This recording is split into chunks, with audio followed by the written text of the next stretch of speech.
Assalamualaikum warahmatullahi taala wabarakatuh.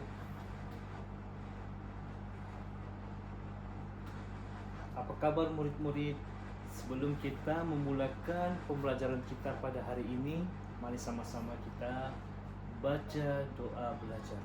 Bismillahirrahmanirrahim. Allahumma ftah alaina hikmataka wanshur alaina min khazain rahmatika ya arhamar rahimin. Rabbi shrah li sadri wa yassir li amri wahlul 'uqdatam min lisani yafqahu qawli. Amin. Apa kabar murid-murid pada hari ini? Sihat? Oke, sebelum kita mulakan pembelajaran, Ustaz mau kemas semua meja-meja kamu. Yang mana meja yang tidak rapat, rapatkan. Jangan direnggang-renggangkan. Kemas meja kamu. Ustaz mau hanya buku pendidikan Islam sahaja yang berada di meja kamu. Okey. Boleh Ustaz tahu ada berapa orang yang tidak hadir pada hari ini? Oh, 3 orang yang tidak hadir pada hari ini. Kita doakan mereka, seandainya mereka sakit ataupun berhalangan untuk pergi sekolah, mudah-mudahan Allah Subhanahu Wa Taala angkat penyakit mereka dan Allah Subhanahu Wa Taala mudahkan urusan mereka untuk hadir ke sekolah, insya-Allah. Okey. Jadi apa yang kita akan belajar pada hari ini? Okey. Kita tengok sama-sama apa kita akan belajar. Kelas murid-murid, gambar apa? Okay, ada siapa tahu? Okey, betul. Orang yang tengah solat. Solat apa? Solat berjemaah, betul. Mereka tengah bersolat berjemaah. Ramai kan? Inilah yang dipanggil solat berjemaah. Ya, okey. Tanpa membuang masa lagi, kita mulakan pembelajaran kita, yang mana pembelajaran kita ada dengan gambar yang telah Ustaz sediakan pada hari ini. Okey.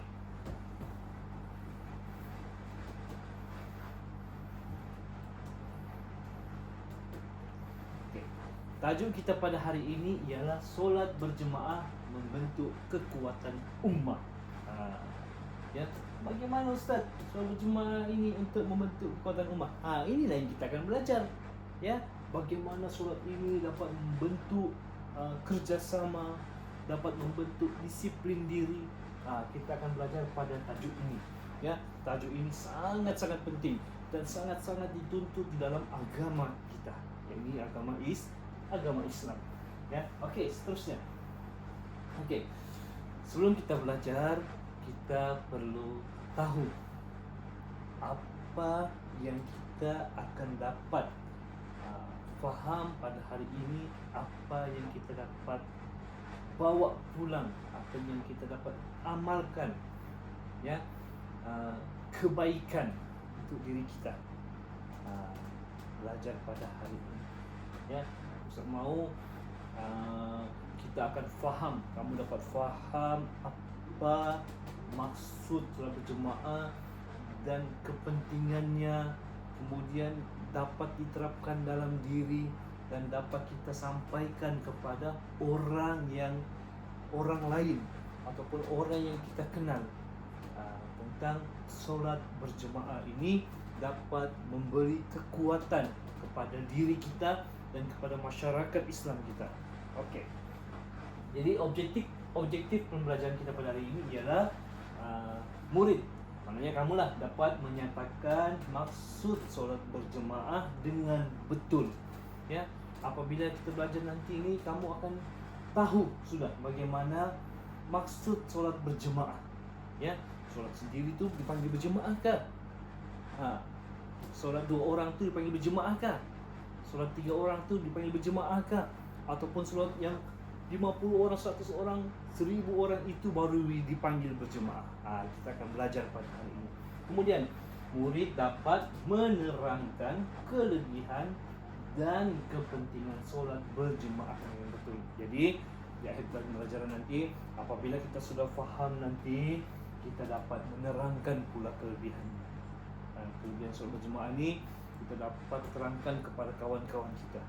Ya, kita dapat faham untuk diri kita, kita boleh share kongsi dengan kawan-kawan kita yang tidak hadir pada hari ini, ataupun kawan-kawan kita di luar sana. Kita boleh share, kita berikan mereka kefahaman tentang kepentingan, kelebihan bagaimana solat berjemaah ini dapat memberi kekuatan kepada ummah, kepada masyarakat di luar sana, ataupun memberi impak yang besar kepada agama Islam itu sendiri, ya, supaya kita ini menjadi orang yang rajin solat berjemaah. Kerana apa? Kerana kita sudah faham kepentingan ataupun kelebihan solat berjemaah. Okey. Pengertian solat berjemaah. Okey, ramai-ramai ikut ustaz ya, baca ya. Pengertian solat berjemaah. Solat berjemaah ialah solat yang dilakukan lebih daripada seorang atau secara beramai-ramai dengan diketuai seorang imam.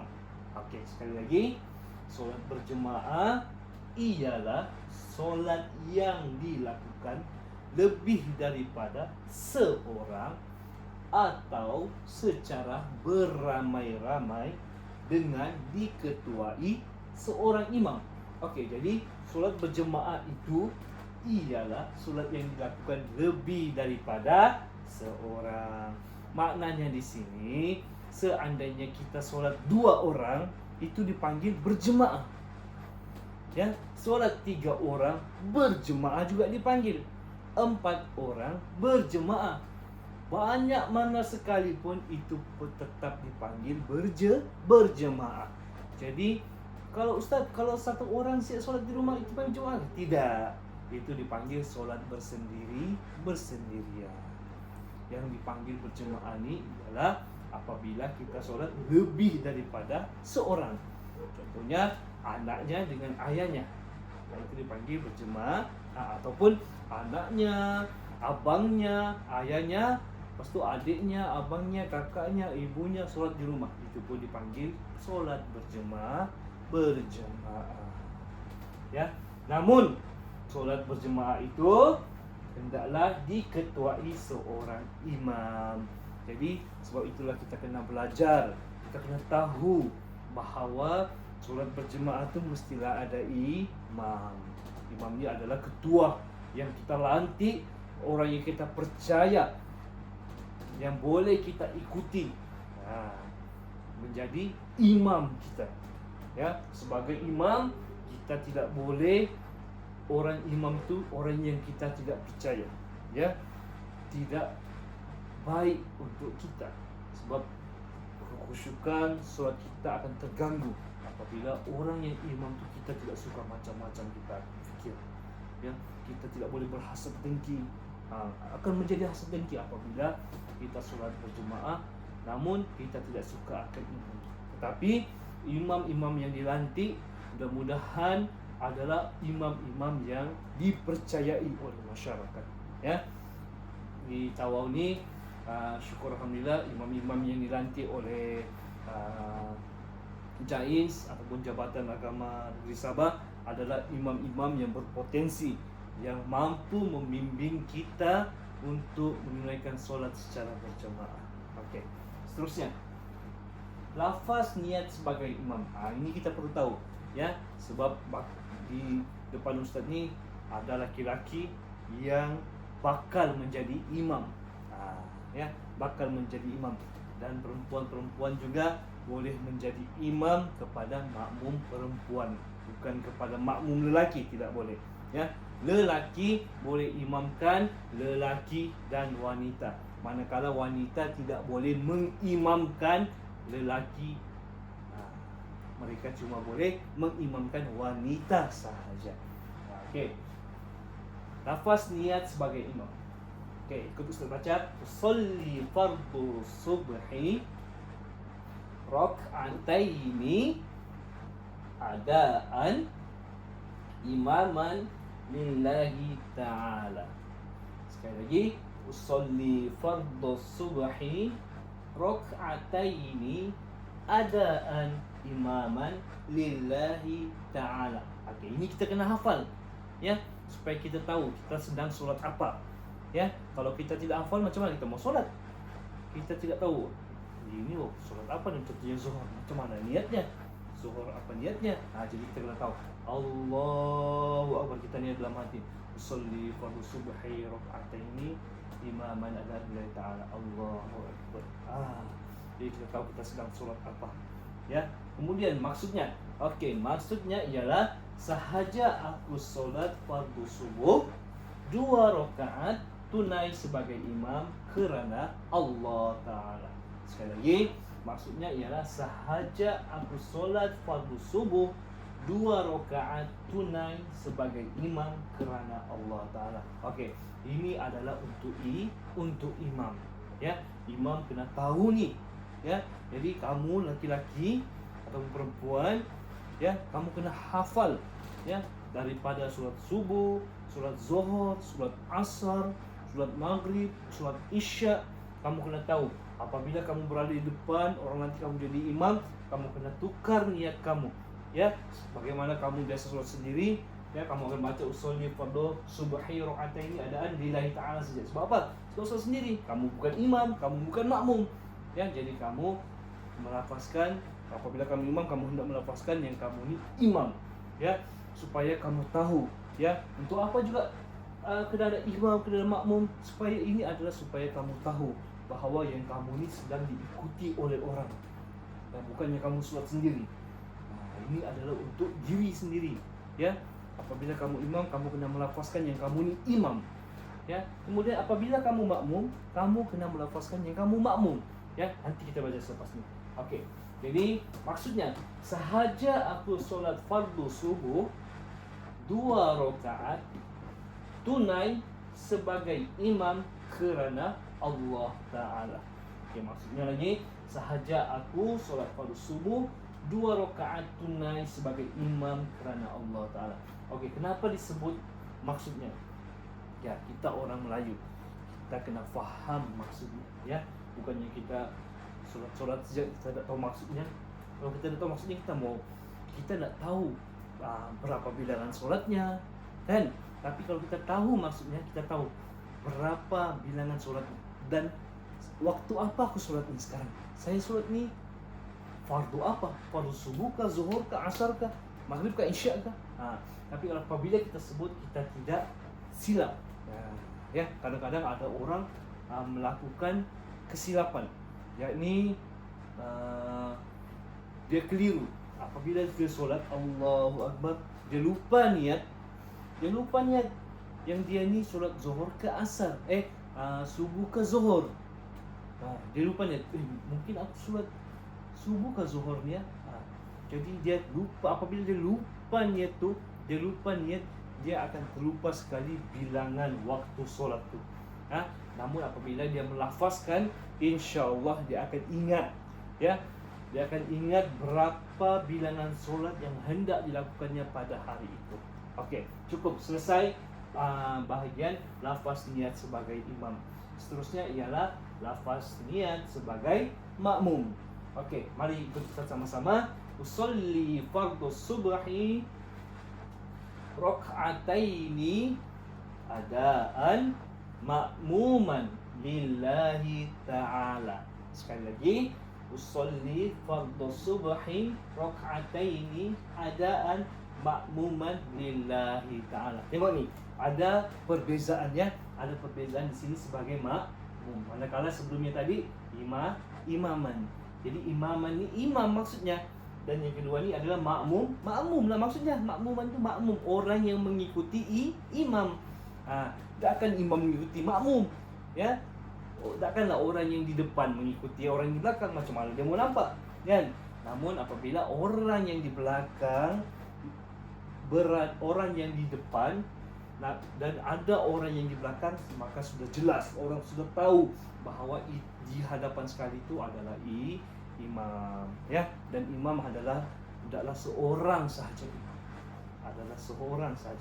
Ya, untuk penambahan pengetahuan kamu, apabila imam terbatal, makmum yang di belakang boleh menggantikan imam yang di hadapan, ya. Contohnya imam terkentut, kan? Jadi makmum boleh ganti imam yang di hadapan. Itu sekadar perkongsian untuk kamu, penambahan bagi kamu. Okey, kemudian maksudnya tadi, sahaja aku solat fardu subuh 2 rakaat tunai sebagai makmum kerana Allah Ta'ala. Ya, dia punya maksud sama juga, cuma maksud di sini ialah sebagai imam. Maksud yang kedua ni ialah sebagai makmum. Saya harap Ustaz anggap kamu fahamlah sudah beza antara imam dan makmum. Ya, imam adalah orang yang kita ikuti, orang yang diikuti, manakala makmum ialah orang yang mengikuti imam. Okey, jelas ya? Okey. Seterusnya ialah hukum solat berjemaah. Inilah yang kita belajar hari ini. Hukum solat berjemaah. Solat berjemaah ialah fardu kifayah bagi solat fardu. Maksud di dalam hukum solat berjemaah ni ialah fardu kifayah ni ialah fardu kifayah yang dituntut. Maksudnya solat yang dituntut untuk kita solat berjemaah. Kita dituntut untuk solat berjemaah di masjid secara berjemaah, solat berjemaah. Terutamanya bagi lelaki, kerana wanita itu sebaiknya solat di rumah, manakala lelaki itu dituntut sangat-sangat di dalam Islam untuk solat berjemaah di masjid-masjid. Jadi sebagai orang Islam, orang laki-laki yang hebat, orang laki-laki yang kuat, berkaliber, kena solat berjemaah di masjid. Ya, jangan tinggalkan solat berjemaah di masjid. Ya, mungkin sekarang kamu sekolah, tetapi kalau boleh maghrib isya kamu ikut ayah kamu, pergilah ke masjid. Kalau rumah kamu dekat dengan masjid, jalan kakilah pergi ke masjid. Kerana Allah Subhanahu Wa Taala sangat suka orang yang pergi ke masjid ni. Ya, dan menghadiri masjid ilmu di masjid itu adalah baik, sangat baik, perkara yang sangat disukai oleh Rasulullah. Rasulullah kata itu adalah taman-taman syurga apabila kita menghadiri majlis-majlis ilmu. Ya, jadi solat fardu hukum solat berjemaah ini adalah fardu kifayah, yakni yang sangat-sangat dituntut di dalam Islam. Ya, Allah Subhanahu Wa Taala sangat suka orang yang bersolat berjemaah di masjid. Ya, terlalu banyak pahalanya. Ya, banyak pahalanya. Jadi ringan-ringankan, paksa diri kita ni supaya hadir ke masjid untuk solat berjemaah. Ya, jangan kita suka solat bersendirian di rumah. Ya, Ustaz cakap supaya sama-sama kita belajar untuk solat berjemaah, melatih diri kita solat berjemaah di masjid. Ya, kemudian jadi kita boleh fahamnya fardu kifayah ini adalah sangat dituntut di dalam Islam untuk menghadirkan diri bersama-sama solat berjemaah di masjid.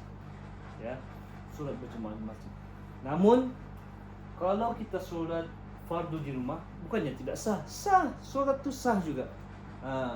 Cuma kita tidak dapat kelebihan yang banyak berbanding orang yang solat berjemaah. Ya, nanti kita akan masuk pelajaran seterusnya, nanti kita akan tahu betapa hebatnya apabila kita solat berjemaah di masjid. Ya, betapa untungnya orang solat berjemaah di masjid. Sangat-sangat rugi apabila kita solat di rumah berbandingkan solat bersendirian, berbandingkan kita bersolat berjemaah. Ya, okey. Namun ya, tadi fardu kifayah bagi solat fardu. Solat berjemaah pada solat fardu itu adalah fardu kifayah. Ya. Kemudian fardu ain bagi solat Jumaat, maksudnya adalah wajib bagi solat Jumaat. Kita hendaklah solat berjemaah. Apabila solat berjemaah di masjid pada hari Jumaat, hendaklah solat berjemaah. Ya, untuk solat berjemaah, untuk solat hari Jumaat, kita hendaklah solat berjemaah di masjid, bukannya solat sendiri-sendiri. Ya, dan apabila kita solat berjemaah di masjid pada hari Jumaat fardu Jumaat itu sendiri, ya, kita apabila jemaahnya kurang daripada 40 orang, kita solat Jumaat itu tidak dikira. Dia kena lebih kena kurang dari sekurang-kurangnya 40 orang jemaah yang hadir untuk menunaikan solat Jumaat. Ya, seandainya ada 39 orang saja yang hadir, dia punya solat Jumaat itu tidak boleh. Nah, mereka cuma boleh melaksanakan solat fardu zuhur seperti biasa. Namun pada hari Jumaat paling kurang adalah 40 orang, 40 orang jemaah, barulah kita boleh menunaikan solat Jumaat. Ya, selesai solat Jumaat dengan rukun-rukun khutbahnya, ya, rukun solatnya. Nah, lepas rukun khutbah kita akan solat berjemaah 2 rakaat. Itu dipanggil solat Jumaat. Ya, namun apabila kurang daripada 40 orang, maka ia tidak dikira sah untuk solat Jumaat. Dia cuma dipanggil, dia cuma perlu melaksanakan solat zuhur saja. Namun tidak boleh kesalahan siapa-siapa juga. Kalau betul-betul di kampung tu kurang daripada 40 orang jemaah. Okey. Faham ya? Okey, seterusnya ialah kelebihan solat berjemaah. Apa kelebihan solat berjemaah? Ya, ada kelebihannya sangat-sangat hebat dan sangat-sangat luar biasa. Okey, yang pertama, khusyuk dalam solat. Apabila kita solat berjemaah ni, ya, akan timbul rasa khusyuk dalam solat kita. Ya, tidak seperti kita solat bersendirian di rumah. Ya, rasa khusyuk tu akan hadir. Allah Subhanahu Wa Taala akan campakkan rasa khusyuk tu kepada seseorang yang rajin solat berjemaah. Jadi berbeza dengan solat-solat sendirian. Ya, jadi sebaiknya kita amalkan, paksa diri kita, ajak kawan-kawan kita, ajak keluarga kita untuk solat berjemaah. Ya, supaya apa? Supaya timbul rasa khusyuk dalam solat. Taklah kita solat Allahu Akbar, baru si Allahu Akbar, ingat sudah, di mana sudah aku simpan itu ya? Apa tadi aku cakapnya sama kawan tu?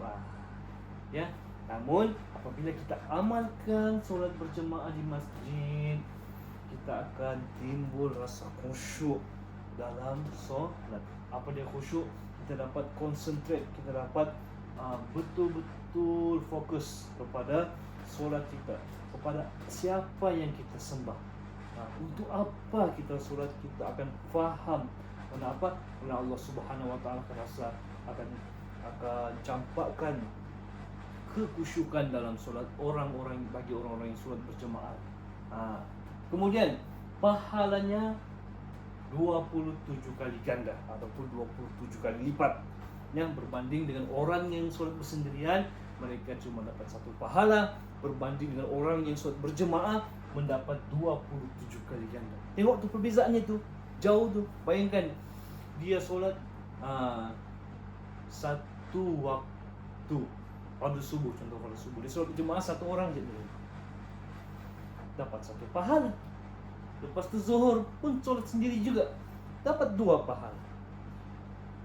Asar 3 pahala. Maghrib 4 pahala. Isyak 5 pahala. Dia cuma dapat 5. Berbanding dengan orang yang solat berjemaah ni, satu saja subuh siap dia sudah dapat 27 kali ganda. Kemudian zuhur 27 kali ganda lagi. Asar pun 27 kali ganda lagi. Maghrib 27 kali ganda lagi. Begitu juga Isyak 27 kali ganda. Tengok tu betapa pemurahnya Allah Subhanahu Wa Taala melipat gandakan amalan seseorang. Bukannya sikit, banyak Allah Subhanahu Wa Taala lipat gandakan amalan seseorang. Jadi begitu hebatnya, begitu pemurahnya Allah Subhanahu Wa Taala memberikan ganjaran pahala yang berlipat-lipat ganda. Dan sangat-sangat beruntunglah bagi orang yang selalu hadir solat berjemaah. Ya, seperti sekolah kita nih, setiap waktu zuhur kita akan sholat berjemaah. Jadi jangan tinggalkan tuh, ya. Jangan tinggalkan sholat berjemaah pada waktu zuhur di sekolah kita nih. Ya. Oke.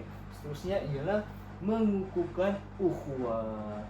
Tengok nih, apabila kita rajin sholat berjemaah, ia dapat mengukuhkan ukhuwah. Ya, berbanding sholat sendiri. Kalau kita sholat sendiri saja, macam mana kita mau berukhuwah dengan orang lain? Macam mana kita mau mendapat ikatan silaturahim dengan jemaah-jemaah lain? Sebab kita sendiri saja di rumah. Cuba bayangkan apabila kita di masjid, kamu tengok contoh solat Jumaat, ya, ramai orang yang hadir, ya, orang yang kita tidak kenal. Berbeza kita punya latar belakang, berbeza kita punya bangsa, berbeza dengan kita punya profession kerja kita.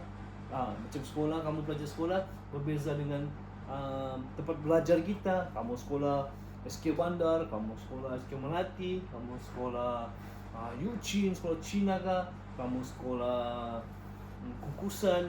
Tetapi apabila di masjid kita menjadi satu, ya, kita menjadi satu, semua menjadi saudara Islam kita. Kita akan kenal saudara Islam kita. Dan apabila selesai salat pun kita boleh salam-salam. Kita boleh sapa siapa-siapa yang hadir ke masjid, kita boleh sapa. Orang akan dengan senang hati menjawab sapaan kita. Ya, itulah kehebatan solat berjemaah, dapat mengeratkan, menguatkan ukhuwah ataupun silaturahim kita. Boleh faham ya betapa hebatnya solat berjemaah. Ya, sungguh beruntung bagi orang yang solat berjemaah, sungguh hebat. Jadi saya harap kamu semua, terutamanya laki-laki, ambil peluang ni untuk kita melatih diri kita merebut pahala yang Allah Subhanahu Wa Taala berikan, merebut kelebihan yang Allah berikan ni, supaya kita dapat hadir ke masjid untuk solat berjemaah sama-sama, insya-Allah. Seterusnya, kepentingan solat berjemaah. Yang pertama sekali ialah dapat meningkatkan semangat kerjasama. Ya, bukan saja tadi kita dapat mengeratkan ukhuwah, kita juga dapat mengeratkan semangat bekerja sama, meningkatkan semangat kita untuk bekerjasama. Sebab apa? Sebab kita akan kenal di masjid itu, kita akan kenal satu sama lain. Ya, kita boleh jadi bekerja sama, kita boleh jadi percaya. Sebab orang yang hadir ke masjid ini adalah orang-orang yang mendapat kelebihan daripada Allah. Ya, sudah tentulah orang yang hadir ke masjid ini solat secara berjemaah selalu, mereka ini adalah orang-orang yang baik. Ya, mereka ni kalau dia jahat macam mana pun, tapi apabila dia hadir ke masjid, maknanya dia orang yang ingin menjadi baik. Ya, orang yang mahu membentuk dirinya menjadi mulia, jadi baik. Ya. Kemudian membentuk diri berdisiplin dan mematuhi ketua. Ya, apabila kita boleh lihat sendiri, apabila solat berjemaah tu kita dapat lihat bahawa imam tu, satu orang tu diikuti oleh semua makmum. Orang yang hadir ke masjid solat berjemaah ni, mereka akan ikut imam. Itulah maknanya kita dapat mendisiplinkan diri untuk mengikuti ketua. Ya, jadi mana-mana pun kita pergi pasti akan ada ketua. Kita belajar ada ketuanya, di sekolah pun ada ketuanya. Di sekolah ni ketuanya siapa? Guru besar lah, kan? Dalam kelas pun ada ketuanya, dalam kelas pun ada ketuanya. Siapa ketuanya? Ketua kelas lah, dan ada penolongnya. Jadi mereka ketua ni adalah yang terbaik, yang dilantik oleh guru ke, ya. Jadi dapat membentuk diri kita untuk berdisiplin. Ya. Seterusnya, yang ketiga, melatih diri menepati masa. Sebab apa dia kata melatih diri menepati masa?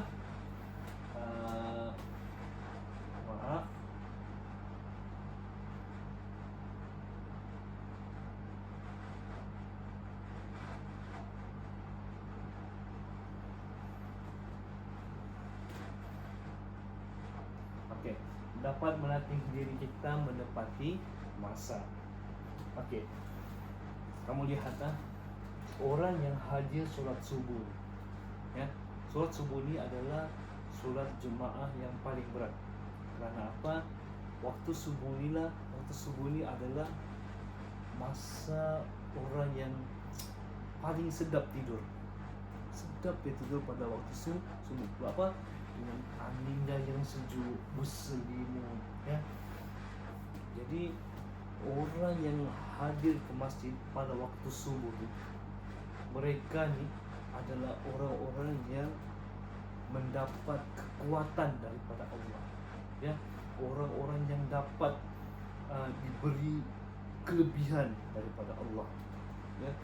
Kemudian mereka ni adalah orang yang special, orang yang sangat bertuah, kerana mereka dapat meninggalkan tidur mereka yang enak tu. Orang-orang dapat tidur ni enak-enak ni, katil ditilam, tapi mereka dapat hadir ke masjid pada waktu subuh, di mana orang lain sedang tidur, mereka solat berjemaah di masjid, ya. Itulah orang yang kuat, orang yang mendapat kelebihan daripada Allah, orang yang dapat melaksanakan, mematuhi masanya, yakni orang-orang yang menepati waktu solat.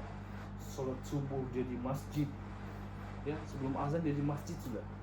Solat zuhur pun dia di masjid, solat asar pun di masjid, maghrib pun di masjid, isya pun di masjid, ya. Sebelum asar sudah hadir ke masjid.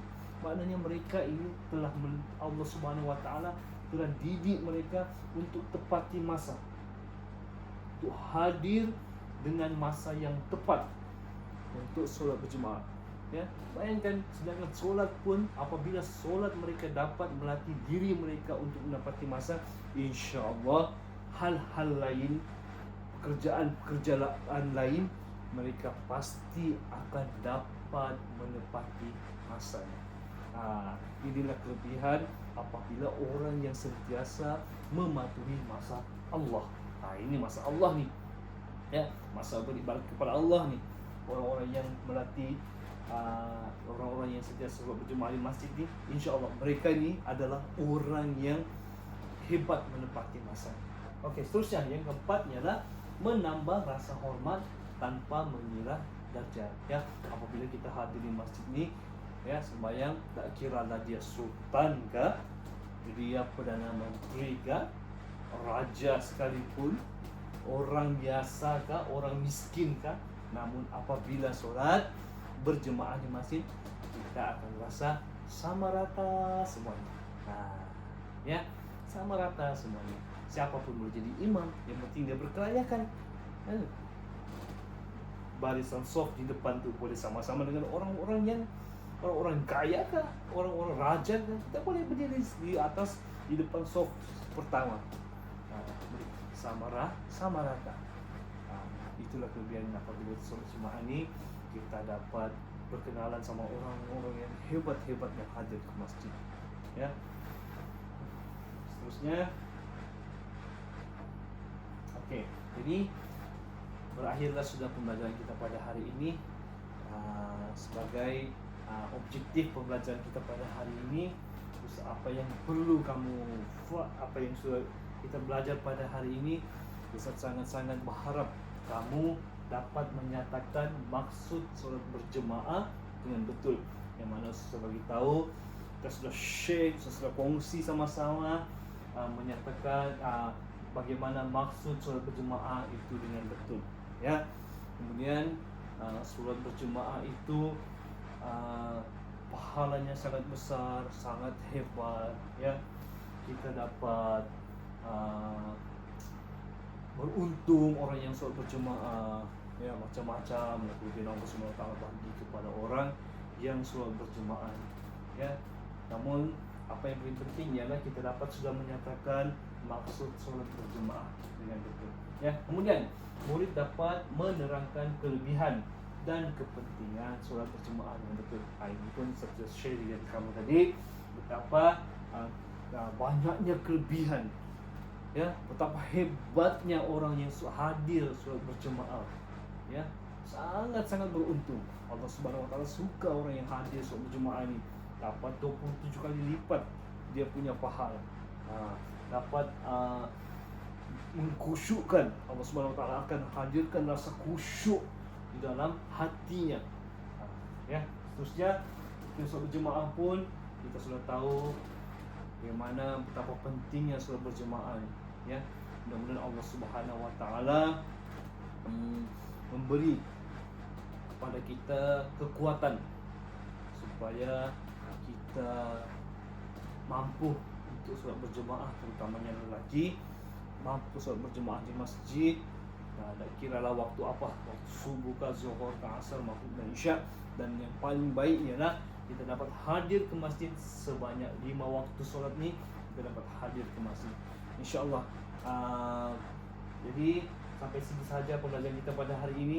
Ustaz harap, apa yang Ustaz harapkan ialah kamu dapat amalkan apa yang kita belajar pada hari ini, dan kamu dapat memberikan pengajaran atau pelajaran kepada kawan-kawan kita yang tidak hadir ataupun kawan-kawan kita yang di luar sana, supaya dapat faham kepentingan dan kelebihan solat berjemaah ini, dapat membentuk diri seseorang menjadi orang yang hebat, orang yang mengeratkan, memberi kekuatan kepada ukhuwah sama Islam, ya.